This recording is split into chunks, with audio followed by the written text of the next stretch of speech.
All right, welcome everyone. Today we're going to be talking about front-end end-to-end testing, and we're going to be utilizing Cypress for that. That's the reason why Cypress is pulled up on the right-hand side, but we'll leave that for later on once we get there.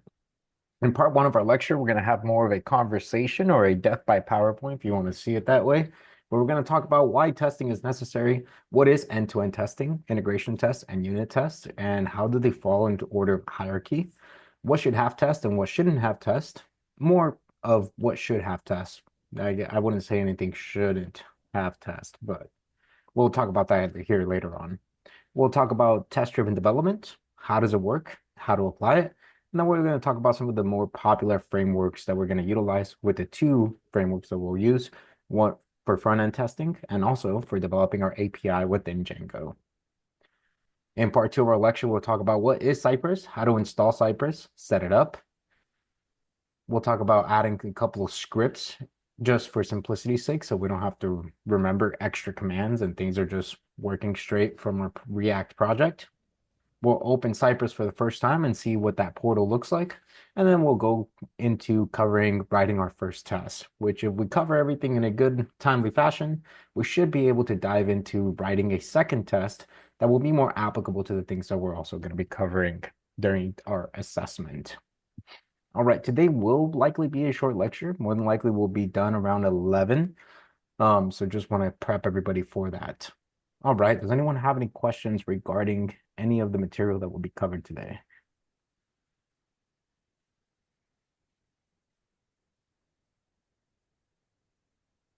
Okay, perfect. Doesn't seem like we have any questions. So let's dive straight into our conversation. The importance of testing.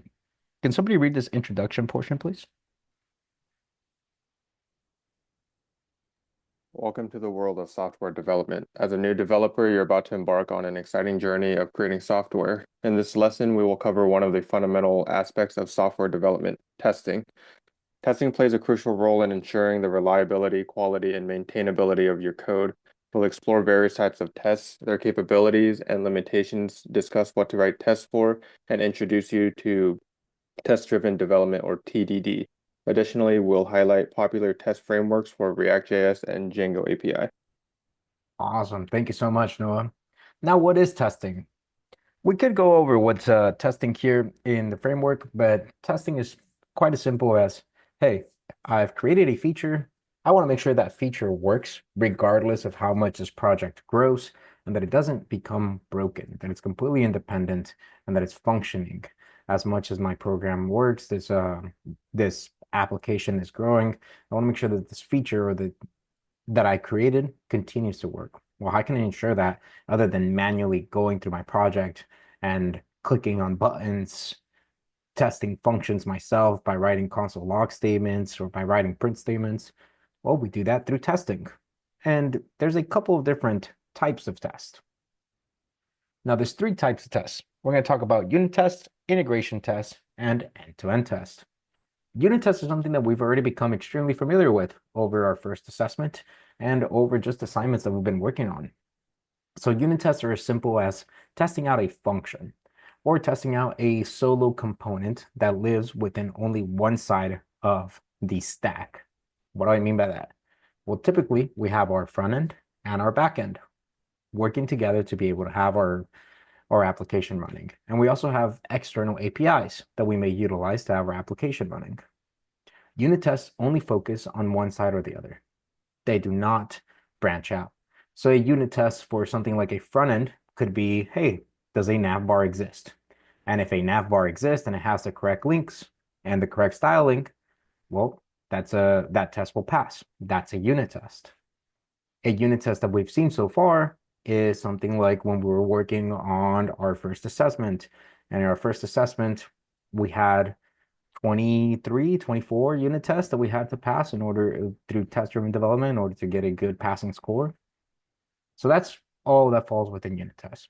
Now, in integration tests are more, hey, maybe I want my front-end application to render a Pokemon card, right? We've seen that example a couple of times now, and we've also worked in a couple of projects that render that example. Well, that integration test would, one, make sure that the Pokemon card actually populates, but that integration test would also send the request. to the external API, making sure that that API responds and renders the correct information on the screen. That's what turns it into the integration test. It's not just focusing on one specific portion of the application. It's also testing an API call that returns information and then renders on the screen. So unit test only touches one part of the stack. Integration test, well, at this point, we may be making a couple of API calls and making sure that information renders. Does anyone have any questions about the difference between unit tests and integration tests? And we'll talk about costs and which ones are preferred here shortly.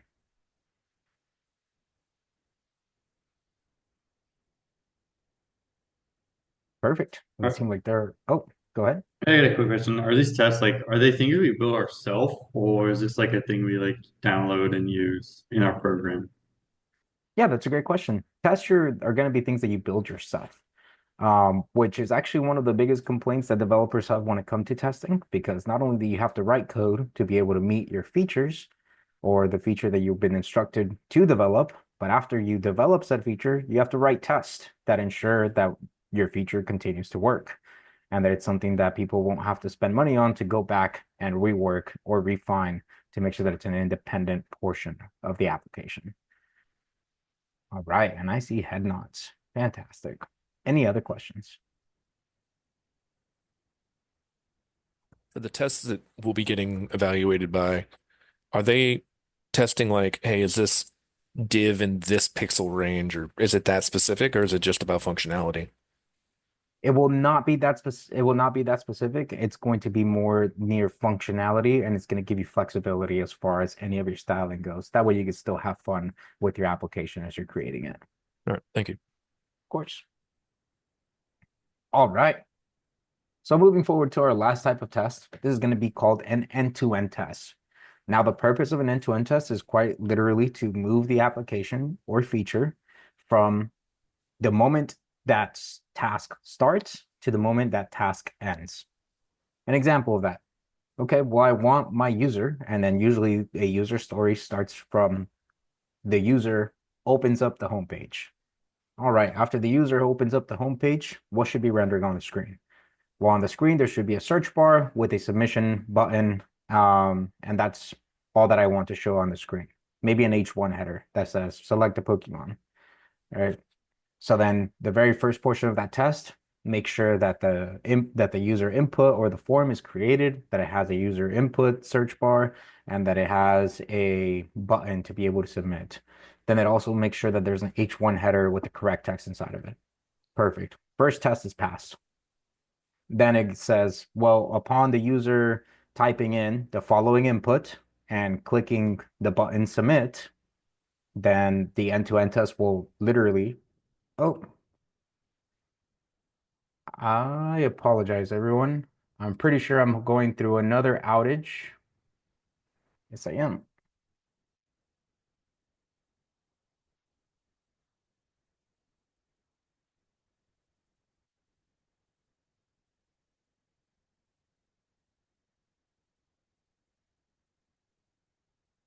Can anyone hear me? No. All right. Picking up where we left off, end-to-end testing. User logs in, everything on the screen that they're supposed to see on the homepage gets tested, including the nav bar, or at this point, we're talking about a header, the search bar, and an actual submission button. Great. Then it says, upon the user entering this text, such as Charizard, the test will literally grab the input bar, write the input that we're looking for, saying Charizard, and click on the button for submitting the form, as if they were the user. It will then wait for an API response and wait for that Pokemon card to get rendered on the screen. Then it will test that the Pokemon card that's rendered on the screen has the correct information being displayed. That's an end-to-end. It went from the user starting the feature or entering the feature that we created, and it mimicked the user interacting with our application from the very beginning into the very end of their functionality. Does anyone have any questions regarding end-to-end testing?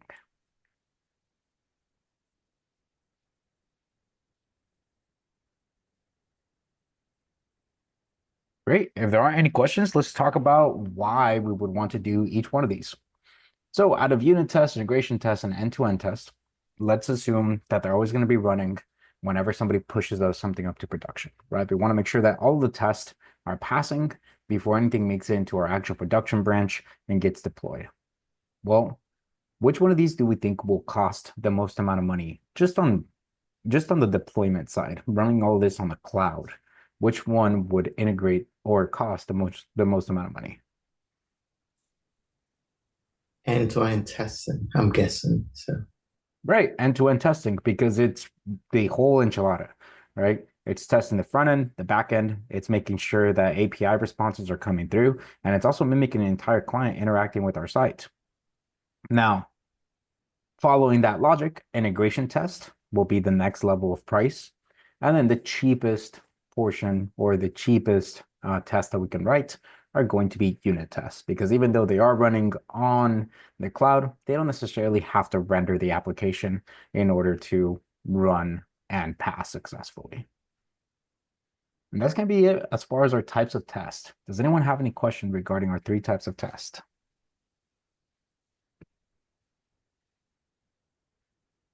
Awesome. If no one has any questions, let's go into the next portion of what to write tests for. Can someone read this portion, please? You should write tests for various aspects of your software, including functional logic, test individual functions to ensure they perform their task correctly, API endpoints, test API endpoints for correct behavior, data validation, and security. User interfaces use end-to-end tests to verify that your application's user interface functions as expected.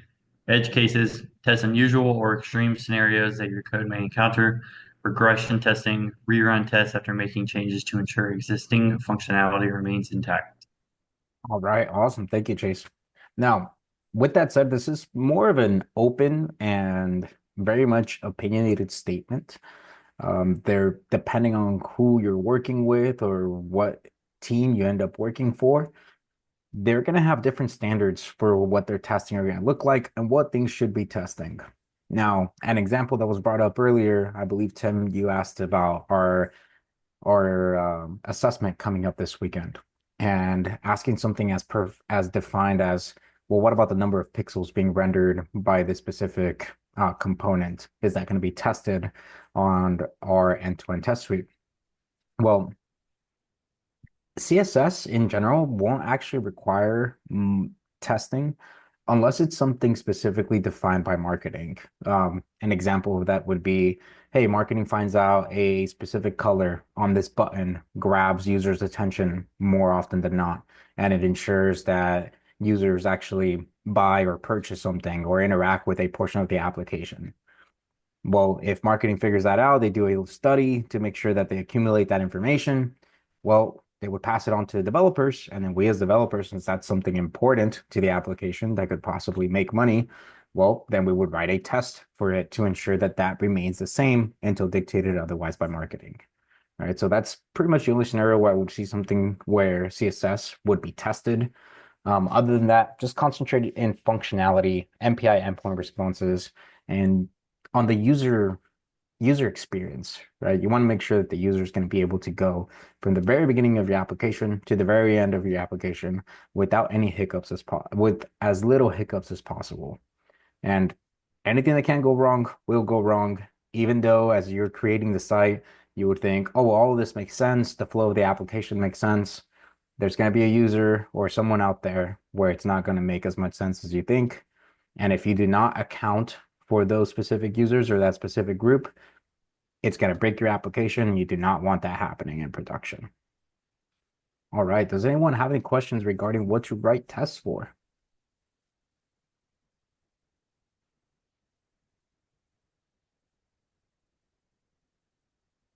Perfect. If no one has any questions, let's talk about some of the pros and cons of testing. Can I get someone to read the pros, please?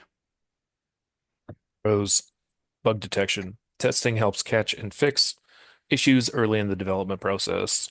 Quality assurance. It assures that your software meets specified requirements. Maintainability. Tests act as documentation and provide confidence in making code changes.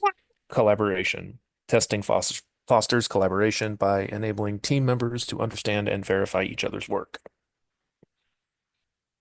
All right, awesome. Thank you, Tim. And now let's read a little bit about the cons. Could I get someone else to read the cons who hasn't read a portion of the lesson yet?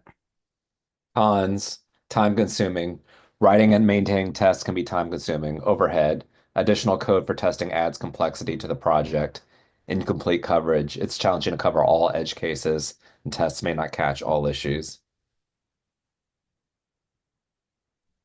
Awesome. Thank you so much, Jason. All right. So all of this is pretty much as when it comes to summarize, the biggest pro that comes from testing is that we don't have to manually go into our site. We don't have to manually type in console.log statements or print statements when it comes to our server to ensure that functionality is happening the correct way.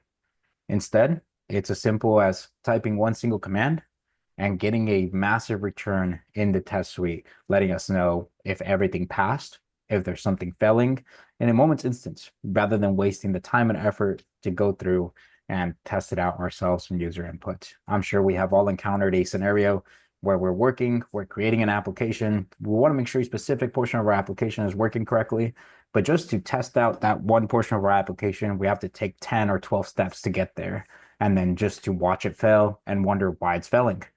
Right. Well, a much easier process to that would be to have something like unit tests or integration tests, making sure that the entire application runs correctly. All right. Now, something that there is important to talk about is time consuming. Writing and maintaining tests can be time consuming. That's going to be the biggest con to writing tests and one of the biggest complaints that developers have. But at this point in the industry, test-driven development or just tests in general is going to be something that you're not going to get away from. So just completely expect to see that upon entering the workplace and be interacting with tests throughout the remaining of your career. All right, so what is test-driven development? Test-driven development is a development approach where you write tests before writing the code. The test-driven development cycle consists of 3 steps. Red, which is where the test is failing. Green, which is where the test has some code that is passing. And then the refactor process, making sure that the test is not only passing, but passing efficiently. Now, test-driven development encourages better design, reduces defects, and enhances code quality. We're going to go more into test-driven development once we actually have a running example with our project, because talking about it is not going to do the same as getting some practical application with it. And now let's talk about some popular end-to-end test frameworks that we have here. So with Cypress, which is what we'll be utilizing today, that's going to be a popular framework that you can utilize for end-to-end testing with React. And then Puppeteer. Puppeteer and Cypress are both really common and very popular. Cypress is just more user-friendly, and it has a whole portal and everything that we can interact with, where Puppeteer does not. Puppeteer will run the application, but it's not as designed to please the developer themselves. It's more designed for efficiency and making sure that the very minimum amount of code is being executed in order to run your test. Now, what does that say about either of them? It's kind of up for debate, but for this portion, we'll be utilizing Cypress. Now, testing frameworks we'll be utilizing for testing our Django API. We're going to utilize Django test case, which comes batteries included already within Django. And then we won't be utilizing it, but it's also an option. You can utilize Django REST framework's API test case, which is specifically used to test API endpoints, receiving and returning both HTTP requests and HTTP responses.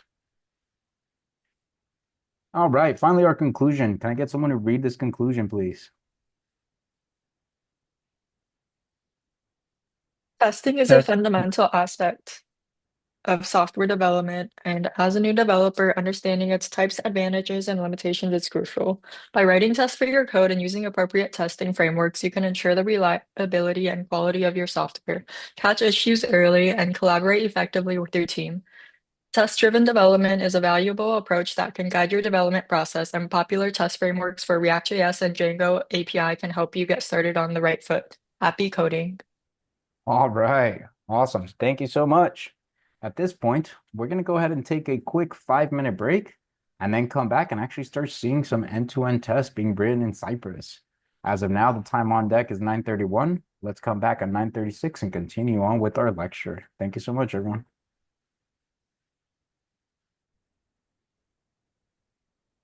All right. Now let's go ahead and pick up in part 2 of our lecture. Well, what exactly is Cypress? In a nutshell, we can see here that Cypress is just the next generation of end-to-end testing.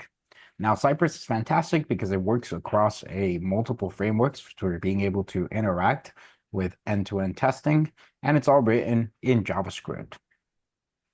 Now, Cypress gives us the ability to do real-time loading.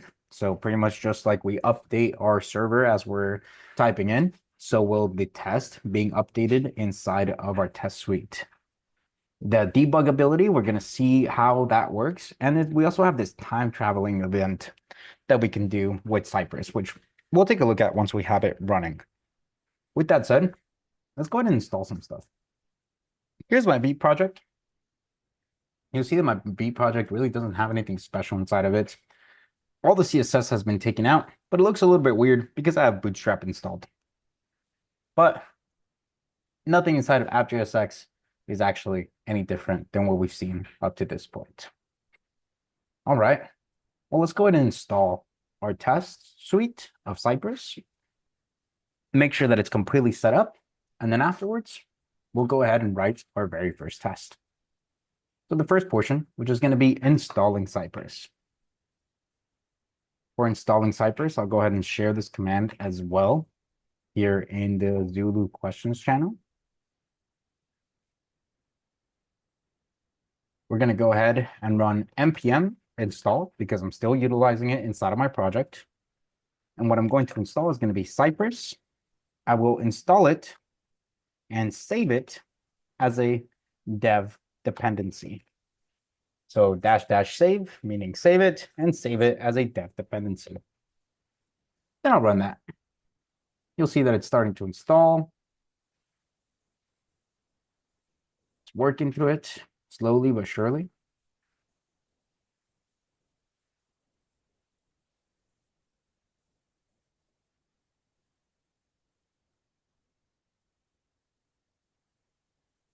Right, sending that fetch request still. It's working through it.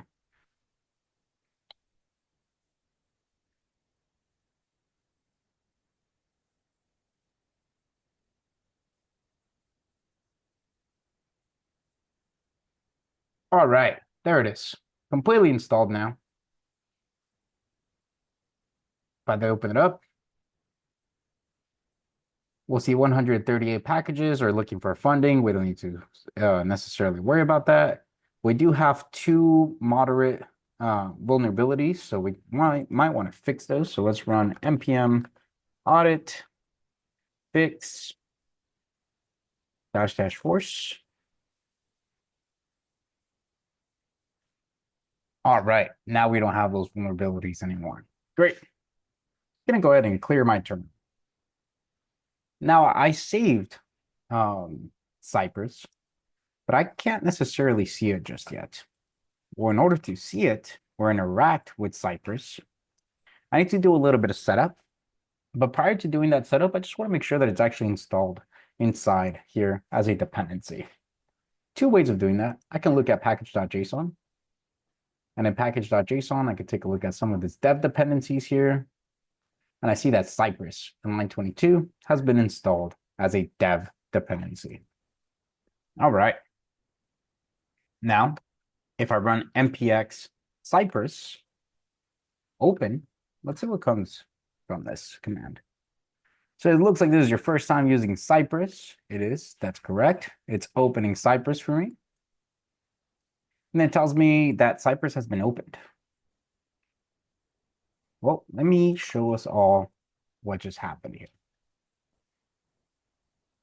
So now I have a window for Cypress that has been opened. And it's kind of letting me know, hey, we have a new version that has been released. This is what's new. I could take a look at the view changelog. It also has links to the docs if I wanted to. And if I have an account with them, I can also log in. But I'm just going to go ahead and continue.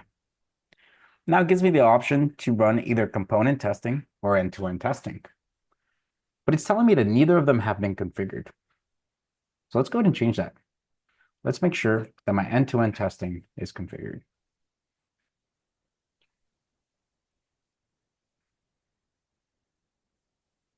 I'm going to just go ahead and open up another terminal to interact with my project here. Now I'm going to create a file at the very root of my project. If I run ls, you'll see that I have package-lock.json, and I also have my package.json in the same directory. In here, I'm going to go ahead and touch a new file. This one will be cypress.config.js. Now this file here, Cypress, whenever I open up my project inside of that open command, is going to look for this configuration file. And if it exists within my project, it's going to interact with Cypress to be able to configure my end-to-end testing. Otherwise, it's just going to go with its default values and expect me to configure it once I'm inside of that screen. And this is the screen I'm talking about. Well, we're developers, so we don't do things through clicking on buttons or making sure that things are being installed in by default values. Instead, we write code to make sure it's being installed properly. So I'm going to go ahead and import define config.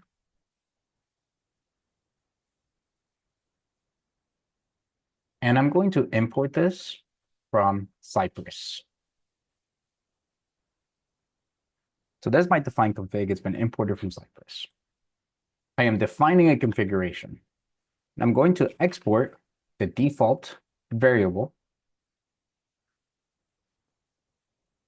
or excuse me, the return value of define config as a function. Now, what I want to configure are going to be end-to-end tests. And for these end-to-end tests, my base URL, what's going to be the URL where my application exists? The localhost. Yeah, so I can take a look here. And I can grab my base URL straight from my site, right? And say, hey, this is going to be where the application is going to exist. And then Cypress does have this tendency of creating supporting files. I don't need any of those, so I'm just going to put false. Now, what else could I pass inside of this object? Well, inside of this object, I can define if I want to take a video. In this case, I don't. I can also define if there's going to be a viewport width or height. So I can say my viewport height is going to be 1024 pixels, and the default will be into pixels. Or excuse me, that was supposed to be my width. So I'm going to go ahead and change that there. And I can also say that my viewport height will be 768 pixels. I don't have to pass these arguments. I could just leave them as default values. This is just for everyone to get that ability, right? We know now that we can change the viewport width or height in case there's a specific feature that you're working on and you want to make sure that it's running properly. Now, after doing this, what did video, you said video false. What does that actually do? it actually generates a video file that you can actually save into your computer and then have it as a file in case, let's say you're submitting code and you want someone to take a look at a specific portion of the test and as to why it's failing.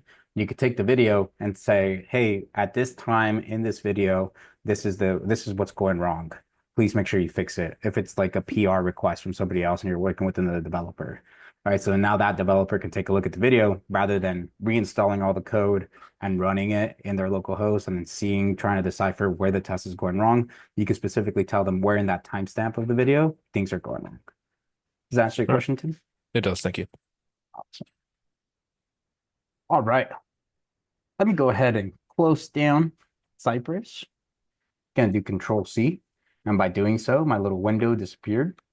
I'm going to run npx cypress open one more time. And now when npx cypress opens, you'll notice there's a key difference here. Component testing still says not configured, but end-to-end testing is now configured. That is happening because we have this defined config, and this E2E in lowercase is being identified by Cypress and following as the configuration for this end-to-end testing portal.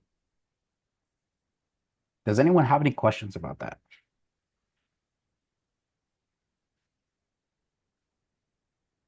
All right. If we go ahead and click on it, well, it gives me a warning. First of all, it tells me, warning, cannot connect base URL.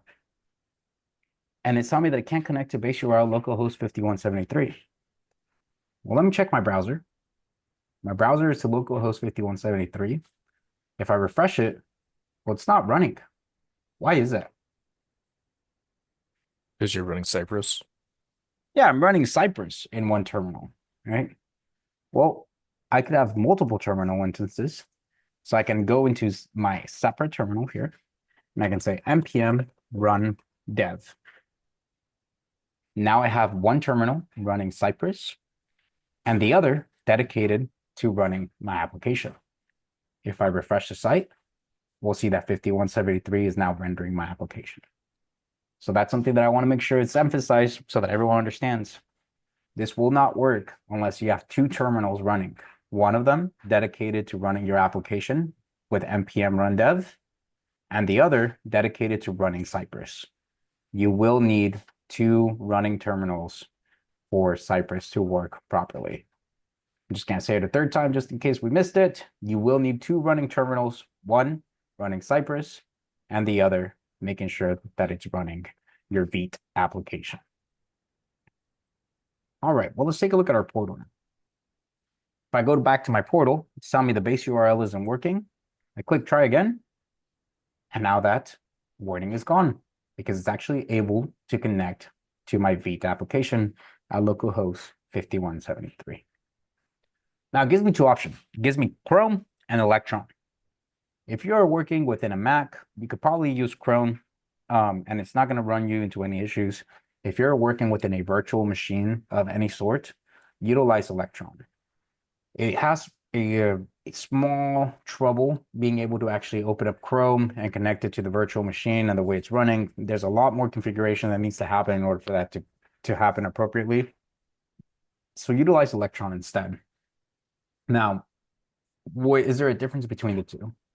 Electron is just running the subversion that is being utilized in Chrome as far as the browser goes. So there's not really a difference in between the two. It's more just to work within the browser that's already installed in your machine, but Electron will work just fine as far as writing any tests for end-to-end testing. So I'm going to select Electron there. I'm going to click on Start Testing. So for Mac, you recommend us use Chrome? No, I recommend everyone use Electron. Okay. Everybody uses the other one. Okay. Awesome. All right. Where was I at? Right, we clicked Electron, we opened it up, and now we get this. There's no specs. There's no specs being ran here. I don't have anything to test. If I click on specs, nothing happens. There's no runs. There's nothing to debug. And I can take a look at the settings if I really want to click around. But as of right now, there's no specs. Well, we haven't written any test files. So that makes complete sense. Now, before we go into writing our very first test, I don't want to have to remember all of these separate commands in order to be able to activate Cypress appropriately. And I also don't like the fact that I have to type npx rather than just writing something regarding Cypress. So I want to add my own scripts into this package.json. Now, inside of package.json, we have this dev, which just runs Vite. We have build, which just runs Vite build. And we know that scripts are just something that we want to name, a variable of any sort, and then a command attached to it. All right. So for example, I can say hi as being one of our new scripts, and I can put echo hello.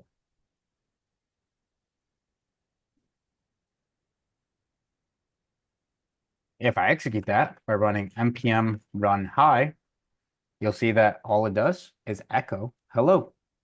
This is just a variable attached to a terminal command.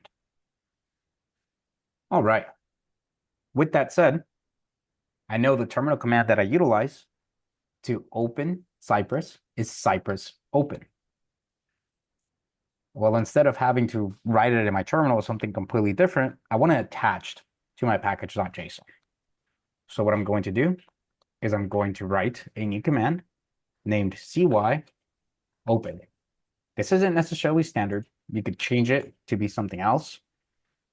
In this case, or for class and demonstrational purposes and for the remaining time in Code Platoon, if you ever see a test suite that has Cypress, cy open will be the command utilized to run or open Cypress. And what that's going to do is it's going to open Cypress. All right, and then we'll go over the second command later on. So there we see cy open. Let's go into our Cypress. Let's kill it. Cypress is no longer running. We detected the Electron tab running Cypress test closed unexpectedly. Okay, great. So Cypress isn't running anymore. I'm gonna have my terminal back. Now, instead of running npx Cypress open, what I'm going to do is I'm going to type in npm run cy open.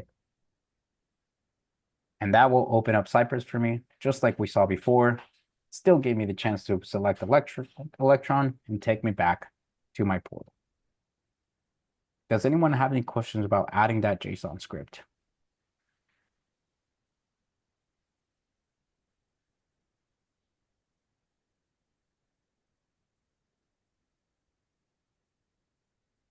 No questions regarding adding that JSON script. So let's go ahead and continue moving forward. Now in this portion, what we're going to do is we're going to write end-to-end test. And we're going to do this under a directory named Cypress. So we'll go ahead and create this directory now.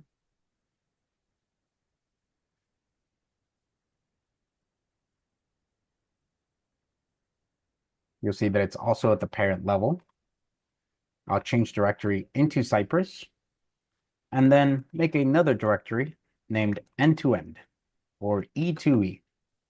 This will be identified within my portal inside of Cypress.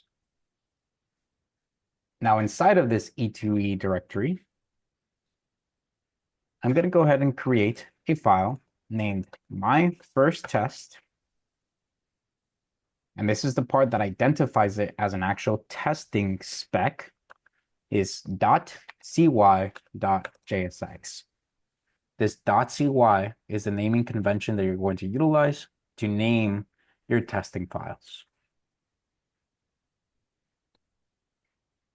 All right.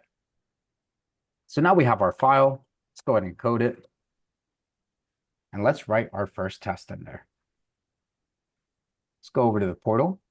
Inside of the portal, you can see that now it's able to identify that in specs, there's an end-to-end directory, and it has a file named my first spec or my first test. If I click on that, it just comes up empty because it says there's no test found. Well, that's right. I haven't written a test yet. So let's write our test now. We're going to write our test by adding a describe block. In this describe, the typical thing to do is to say what it is that it's testing. So in this case, what I'm testing is app.jsx. That is the file where my test is running. And that is going to have a nested function inside of it. This nested function will take an it. Now in this it is where I actually describe what I want to take a look at. So we'll visit home and assert an h1 element with Vite plus React inside of it. Then we have another function. It's a little bit of a hassle for syntax, but it is important since it's going to live. Tests usually work as living documentation. The more descriptive you are on the test, the better and easier it's going to be for people to read the purpose of the test and what it's supposed to do. So first, we're going to tell what Cypress is supposed to visit. Well, I want Cypress to go to index. All right, it's already going to the local host 5173 because that's where I told it was the base URL. So I'm just going to tell it go to the index of 5173. So this is the equivalent of saying I want you to go to http / localhost 5173 with a closing slash. That's what I just told Cypress to do. Let's take a look at our portal and see what it does. All right, so in that very first step, it tells me, hey, we went to Cypress 5173, and this is what happened. So here's the before, and there's the output, which is exactly my application and what I expected to see in Electron.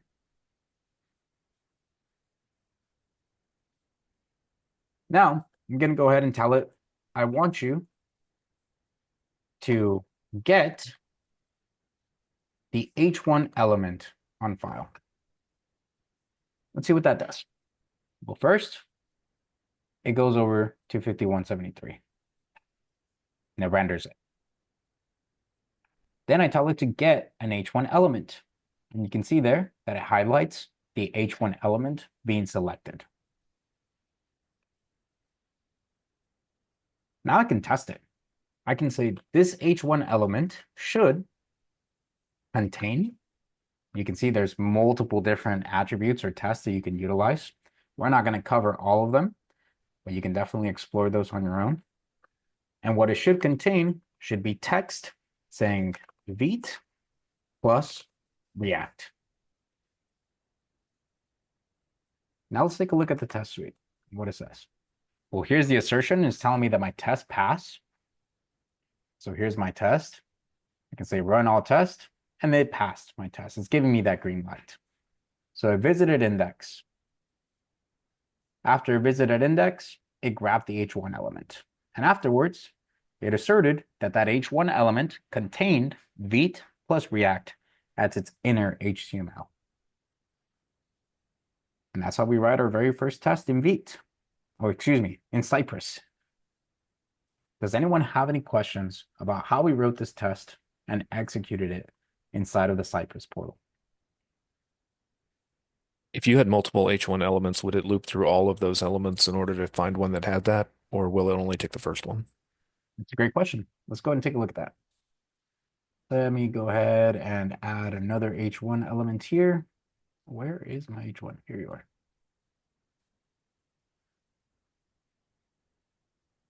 And instead, let's say this one is a false. Let's just call it a farce. Could you put that one on the in front of the other one instead of below it? I'm gonna demonstrate both options. Okay. Then. All right. Yeah.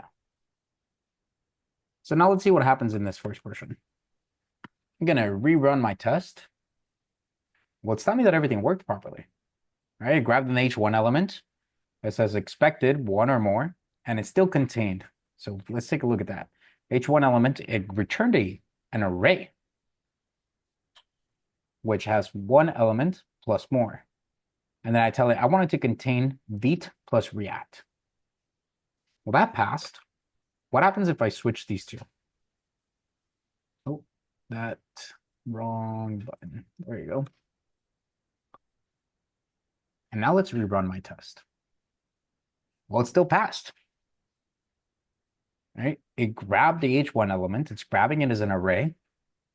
It iterates through it and finds out if at some point within these two elements, there is one of them that has Vite or React. Now, I could make this a little bit more specific inside of my test suite. Close that there. And what I can say is because this is returning an array, I could say at index 0, it should return that information. No commands were issued in this test, visit home. Cannot read properties or undefined. Should. Interesting.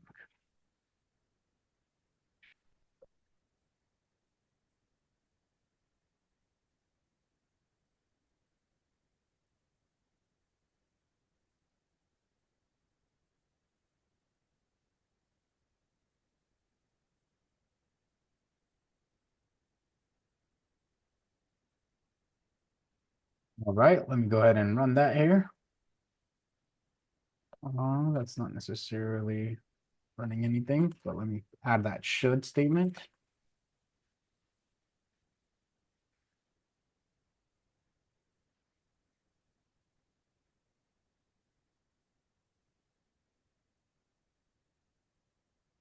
Oh, I apologize. I'm using the incorrect syntax here. That's the problem.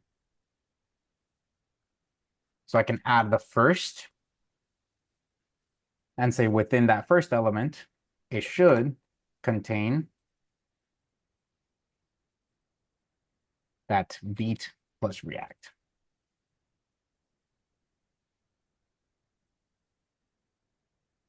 And now by doing that, it's running through the assertion. It tells me, hey, this failed. So I get my H1 elements. I make sure which one is first. So it grabs that farce. And then it tells me it failed. Well, it failed. It even ran for 4,000 milliseconds. And it failed because it does not contain Vite plus React. If there's a first, there should be a last. And now if I run or execute my code, it passes. Because that last element contains Vite plus React. Did that answer your question there, Tim? It does. I presume if there's a first or last, there's a way to do in the middle as well. Yes, there will be. There's going to be an iteration process as well. All right. Any other questions?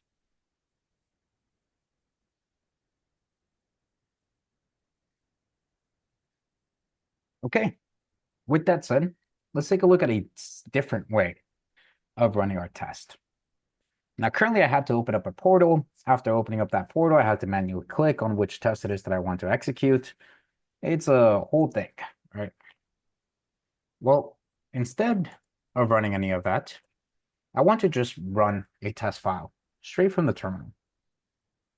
I don't want it to open up a portal. I just wanted to do all the work inside of the terminal. Let me know if it passed or if it didn't pass. But there's a specific command that I can utilize for that.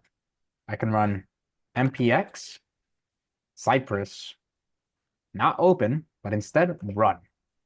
And then I can specify the file that I wanted to run. So at this point, I'm telling it, this is the spec I want you to run. And then I just need to tell it the path. The path to said file will be cypress / end-to-end / my first test. And when this gets executed, you'll see it's all running inside of the terminal. It visits the home page. So it says that it was all that it had passed. So running my first test, 1 out of 1 test has passed. One test passing, it passed in 262 milliseconds. And then it tells me the run has been finished. So for this one specific file, there was only one test that was identified and it passed. All right. Does anyone have any questions over that command there?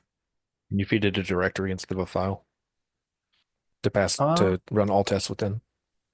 I'm not sure if there's a specific command that I can tell it. Let me go ahead and let me try this out. If I were feeding it a directory, I would assume that I would take away the spec and run that. There you go. Yeah, so that was able to run an entire directory. So all I did was take away the -- spec command. And let me find that here to make sure. Oh, that's the wrong one. Here it is. All it is I took away the -- spec command and I gave it, and it passed to the entire directory. From there, it picks out any file that has .cy inside of it and treats it as a test suite. So here it tells me this is the files that I searched for inside of the Cypress directory, inside of the end-to-end nested directory. It looked through all files that contain the following pattern. Anything prior to .cy, .js, JSX, TS, or TSX. And it's also looking through other nested directories as well. All right. That's how to run it in your terminal if you don't want to open up the portal. I very much like the portal. I just like the fact that it gives me so much control over what's going on the application. All right. Does anyone have any questions over how we connected our entire application there? So, so if you just ran the folder, but you had multiple like test files in there, would it have failed? You If just one don't. of those test files fails, it would tell you specifically which test inside of which file failed. Okay, so that wouldn't be an option then. I'm saying to run it just straight through the folder if you had multiple tests in there. It only worked because we had one file in there and that was it. No, if I had another file, it would also go through it as well and run the test inside of it. Okay, so it would say that test failed. It would say the test failed for all those other test files, but then passed for the one that we cared about. Exactly. Okay. Yeah, wherever it fails, it'll tell you it failed, and then all the other tests will still show you as passing. All right. What if you want to make sure like something does fail? Like the test would pass if it fails. Well, in that case, you should put should not. Which let me make sure that's the correct command.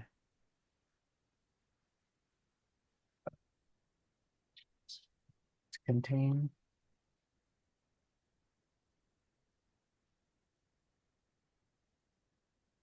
There it is. Should not contain. Oh, and that should be an N there.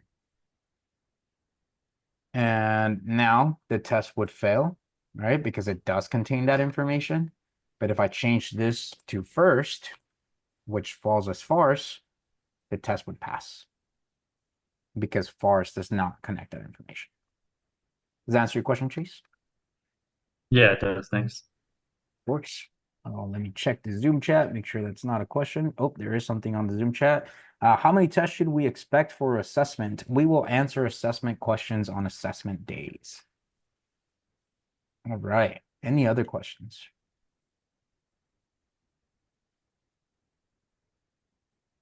Okay, perfect. If there aren't any other questions, let's go to take a 5-minute break, and then we'll come back and look at a more practical test that we may or may not see in our assessment. Currently, it is 10:10. We'll see everyone back at 10:15.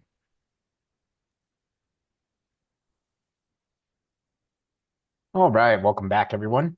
Let's go ahead and dive a little bit deeper into Cypress, something that we'll actually see or that will become interactive. Let me go into Cypress, and in here, just going to create a new file inside of Cypress, end to end. What this file is going to be named will be get pokemon.cy.jsx. So I'm going to name this file. I'm going to go ahead and open it up.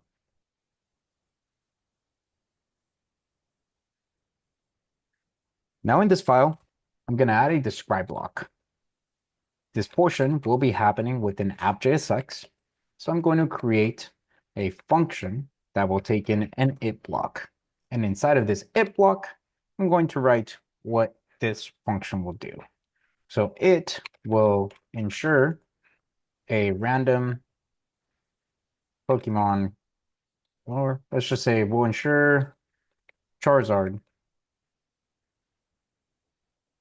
card renders on screen.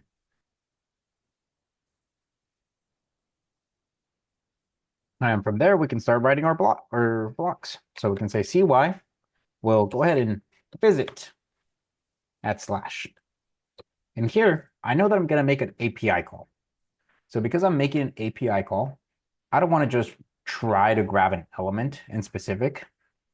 I'm going to go ahead and wait for an element to populate. I'm going to say CY dot wait. And I want it to wait. This is in milliseconds. So I'm just going to go ahead and say 1,000 to give time for my application to make an API call and render something on the screen. Then I'm going to ensure that CY is able to get an element with the class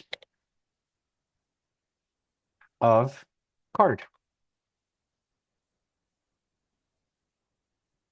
And I'm going to say that it should contain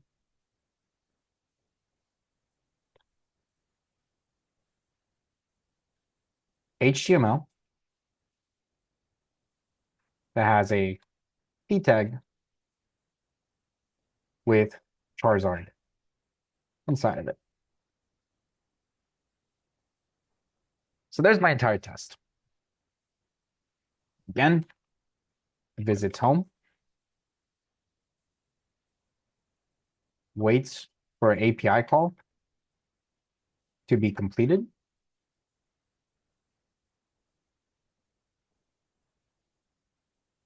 Grabs a division with the class of card and ensures there's a paragraph tag with Charizard. Isn't the pound sign in front of card for the ID, not the class? Thank you so much for catching that. I did mess that up. Thank you. All right. Well, now let's take a look at our portal here. There's also a get Pokemon.cy. You'll see that it goes home. It tries to get a card, but that division doesn't exist. And we could even separate this. We can say, hey, this is what I want to be my card element. And I can set that equal to cy.get. And I can say card should, just to separate it. You'll see that even the get portion fails.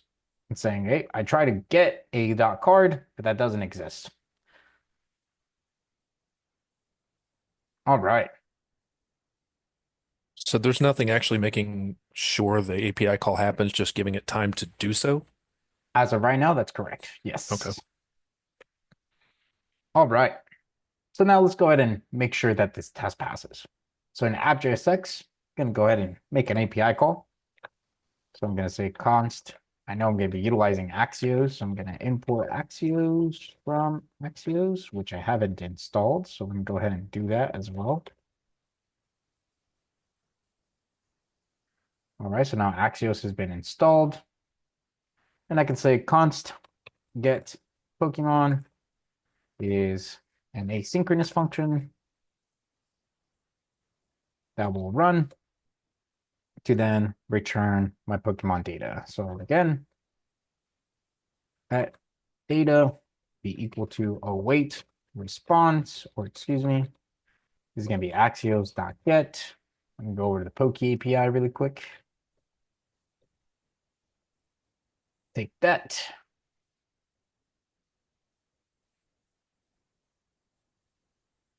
This is all stuff that we have already seen. So hopefully none of it is new, but if at any point I am going too fast or you feel like some of it is good to slow down for, please just go ahead and raise your hand and let me know. All right, so this is going to grab my data attribute. I'm going to go ahead and make a state for it.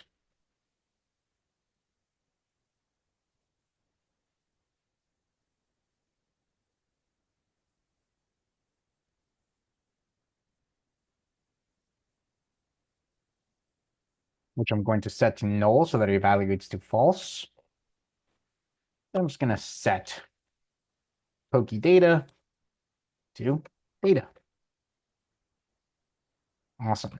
Now I want to make sure this happens every time the component renders or mounts. I'm going to go ahead and put it within a use effect and call the get Pokemon function.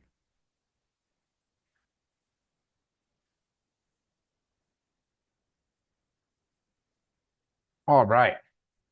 A little bit of code has been written, but I want to make sure that it works properly. So I'm going to create a separate use effect here that will console.log the value of Poke data every time the value of Poke data changes. So I'm going to add it to that dependency array. Now I'm going to inspect, go over to the console, going to clear this out. I refresh my site. We see that the first console.log, or the first log to the console, was null. The second one comes back with an actual object from our Poke API. Now that that has come back, I can actually write some code. I'm gonna grab this card component. And actually, let me make my life simple here. I'm just going to import what I need. And then grab that card component.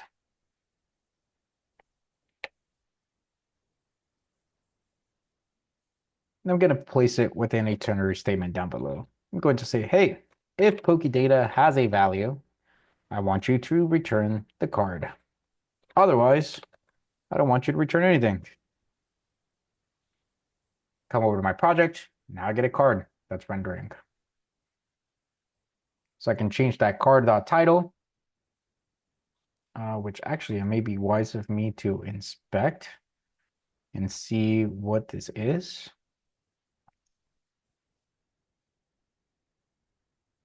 So in this division of card title, it just says card title. Okay, so that might run me into a problem there because I'm looking for a P tag.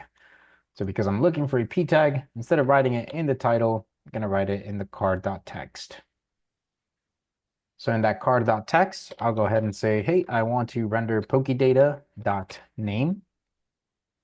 We'll see that it says Charizard.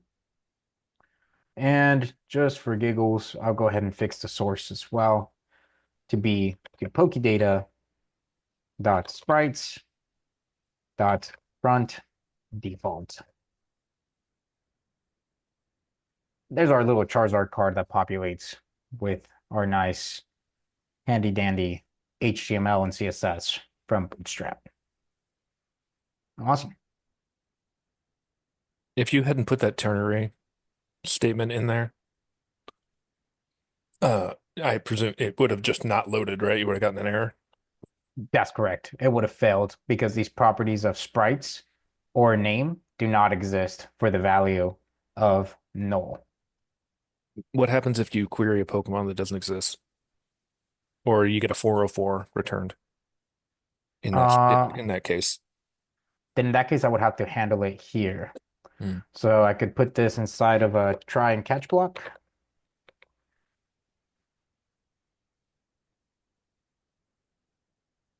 And then say catch. And I can say, hey, if this didn't work, then I'm gonna set PokeData to null. I would just have to move this up. So now if I just go ahead and put this as nothing, and I refresh my page, there was no error that was risen. Everything was caught, and it ensured that the value stayed as null. Thank you. Of course. So for React, you were able to, I thought you had to like go through the installation process, but it seemed like you just went to the website straight up, just copied it and pasted, and that's all you needed to do. It I was thought already installed. Oh, you already had Bootstrap installed? That's correct. Yes, Okay. Bootstrap was already installed. That's why my HTML up here looks a little bit funky, including the button. This isn't the regular default HTML that gets rendered. That's happening from React taking over and trying to give me a little bit of styling. Okay. Or excuse me, React Bootstrap. All right. All right, well, now let's take a look at our test. It's going to, oh, this is the wrong test. There you go. According to my test, it is going to go to the home page. It is then going to wait 1,000 milliseconds. It then will grab something with the division of card. Let's make sure that that actually exists. Let's inspect here.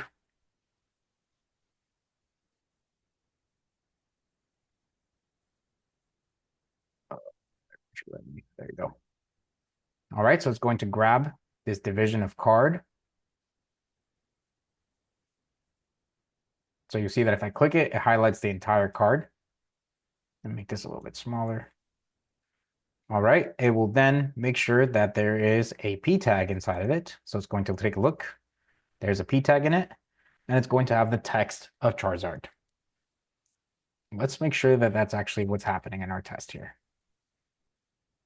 Let's refresh it. All right, it seems like we have a bit of an issue there. So let's see what's going on here. So it gets card. It was able to find our card correctly. And then we see this expected output of div.card, one or more, to contain the p tag of Charizard. But HTML was button count as 0. Also, there's multiple cards, as we can see there. Div.card. We have one as well for the last one. And edit code, source, etc., etc. So let's make sure we have our actual cards. So let's say cards here. And let's say let card be equal to cards dot last.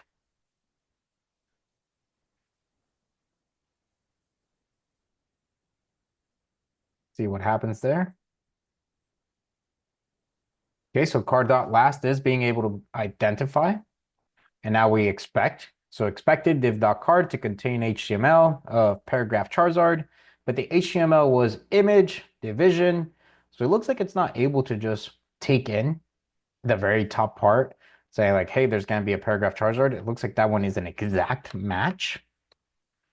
So if I want to change this, I could just say it's going to contain the following. And I believe that's still going to fail because I have that paragraph tag encompassing it. And I also need to make sure that that is lowercase.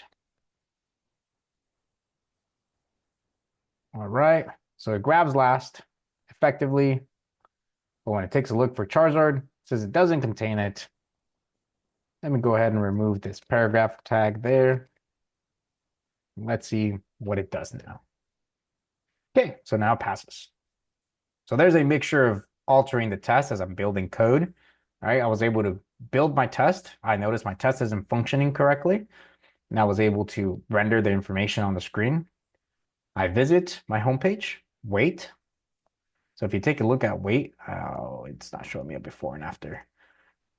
Usually when it comes to outputs, so visit, wait. Once it's done, here it tells me that there was a request. So request when the request was being made, let me take a look at that. So request was being made, nothing is being displayed on the screen. Once the response comes back, something displays on my screen for my Charizard card. And it even identified where the request was being made to. Notice I didn't have to write any code for that to happen. It was able to do it on its own. It then grabbed card, which had 2 elements inside of it. It highlights it for me. I grab the last element, which is my actual bootstrap card for Charizard. And then I make sure that it contains Charizard inside of it. All right. Does anyone have any questions over testing in general?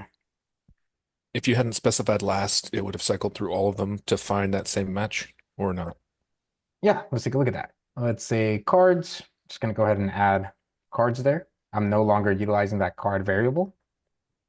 And you'll see that it iterates through the cards to be able to find that last. Or excuse me, to be able to find that Charizard. Thank you. Of course.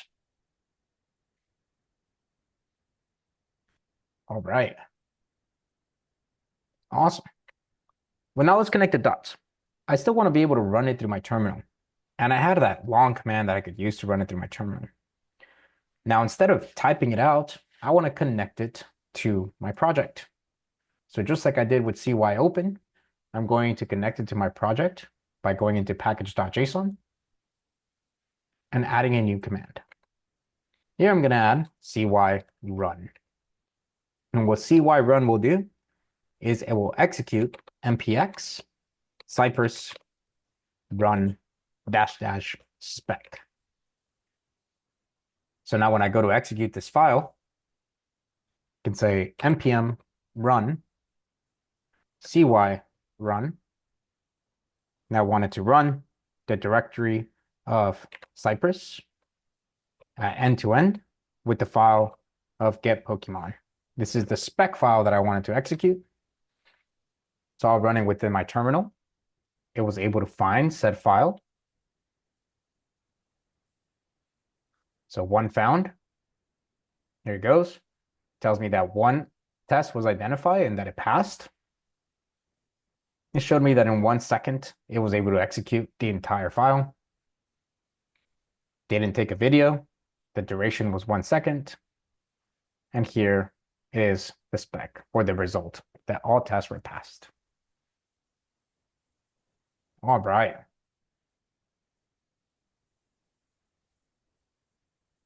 So let's do a quick overview of what we did in order to set up Cypress and run our test. So first, we actually installed Cypress utilizing npm install cypress --dev, or excuse me, --save -dev. That saved it as a dev dependency. We can see it here on line 25. We have Cypress version 14. Once we installed it, we made sure that it was installed by running cy open or npx cypress open. That's what opened up this portal that we have right here. From there, we covered the differences between Electron and Chrome. Again, I recommend everybody here utilizes Electron. If you're within a Mac, you could probably utilize Chrome, but if you're working within a virtual machine, utilize Electron at all times. All right. Once we covered that information and we saw a little bit of the portal, we then covered how to configure our end-to-end testing. And we did that by creating a cypress.config.js. Sometimes it's going to create it for you or it does it on its own. If it doesn't create it for you, just create it yourself. This is going to be within the root directory of my folder. I have cypress.config.js, where I defined a configuration, not from Vite, but from Cypress. Now, I emphasize that because if you take a look at vconfig.js, they also have a function named defineConfig. Make sure that you're importing from Cypress and not from Vite. We then established that there will be an end-to-end test suite. These end-to-end tests will have the base URL of localhost 5173. We made a viewport width and a viewport height. Again, these are optional. We do not need to have them. We added that we did not have any supporting files, nor do we want any to be generated, such as snapshots of components. And we established that we didn't want a video file to be generated when these test suites are being ran. That then was able to allow us to actually configure our end-to-end testing, but we didn't have any end-to-end testing created yet. We didn't have any spec sheets. We came over, created a directory named Cypress. Inside of said directory, we made a nested directory named end-to-end, and then we made our first file of myfirsttest.cy. This test grabbed the H1 element at localhost 5173 / and then ensured that it contained Vite plus React. Now we've altered this test, and now I make sure that it doesn't contain it. And if we take a look at the portal, in the portal we can see it visits the homepage, grabs the H1 element that is being rendered, it then grabs the first of the array, and it ensures that it does not contain Vite plus React.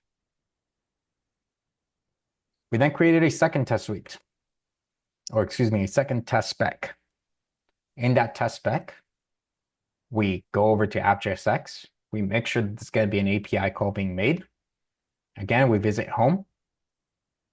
We wait 1,000 milliseconds for that API call to be able to be completed and render on the screen.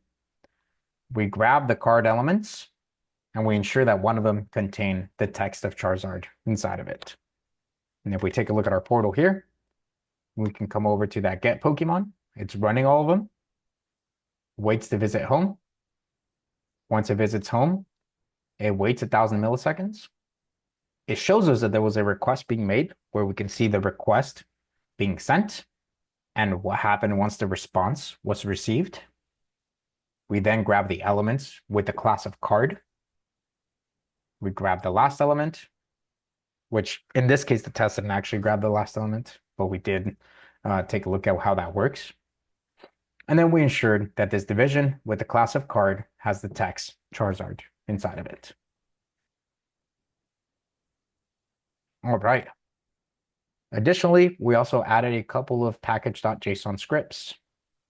In these scripts, just so that we didn't have to run npx cypress open, we tied it to our project, and now we can run npm run cy open. And to run tests specs inside of the terminal instead of that portal, we added a command of cy run that takes in the path to the spec file that we want to execute and executes it within the terminal. All right, at this point, does anyone have any questions regarding Cypress, how to install and write test? Can you recap exactly what you ran to run the test for the Pokemon card? The command?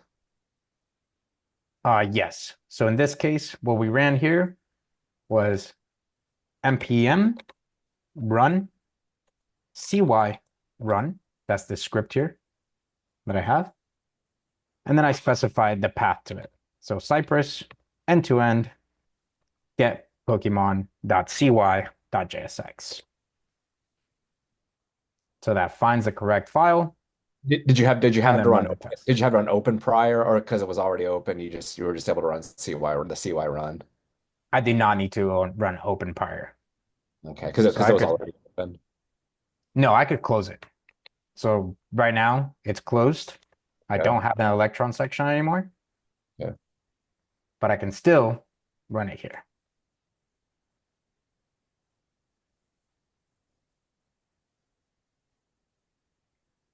Okay, so CY opens the Electron, but if you just want to run independently within your own terminal, then you would use CY run. Correct. All right. And again, I can only emphasize so many times, but I want to make sure everyone is tracking. You're going to need two separate terminals at minimum. One, running your test suite whenever your test suite is going to be executed, and the other, ensuring that your development server in Vite is actively running. Otherwise, you're going to get errors saying that you can't contact localhost 5173. Okay, opening it up for questions one more time.